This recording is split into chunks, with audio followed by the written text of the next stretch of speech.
Oh, what do you do here? And then they'll do a little curl, right? And they'll do a curl, and then they might end up doing this, right? Or this. They might do that. But eventually what they do is this, right? Because this is what they know. Yeah, this feels nice. This is real good. But in reality, you're limited by your knowledge, not necessarily by the tool. And let me explain what that means. So someone will innately pick this up and they'll think it's a workout tool. So they'll innately do what they know, which is generally a curl. So I hold it by these things. So what do I do with this? It's a barbell. And that's what they'll do. That'll be kind of the extent of it, right? But then if I'm like, all right, well, hold it by this one. Now what do? They won't really know what to do. They might end up doing another curl, right? That might be the thing. They don't even know that, hey, maybe training isn't super linear. Maybe it is, right? But maybe training, maybe with that, okay, what could I do with this, right? All I know is curls and presses, but could I rotate that weight and load that weight in a different fashion than I am normally used to? And is there any value to that? Is there any value to doing something that I don't know, right? This is innate, right? This is what you do know. This is not what you know, right? That is not something you know, right?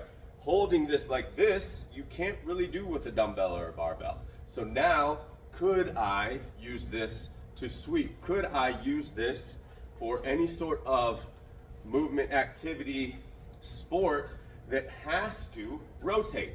And so now I have load and I can rotate with it.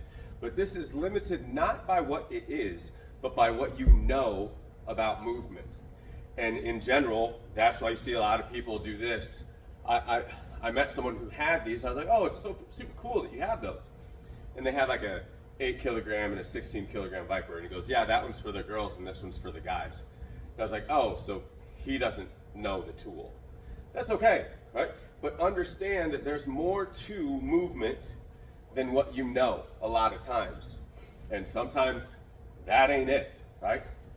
That ain't it all the time, right? I could go here laterally, and I could swing that, right? I could go laterally, and I could move that across my body. I could shift one way while that tool shifts the other way. I could go across, I could rotate that tool. Right? The possibilities now are endless. And can I get more value out of the tool because I know more about movement?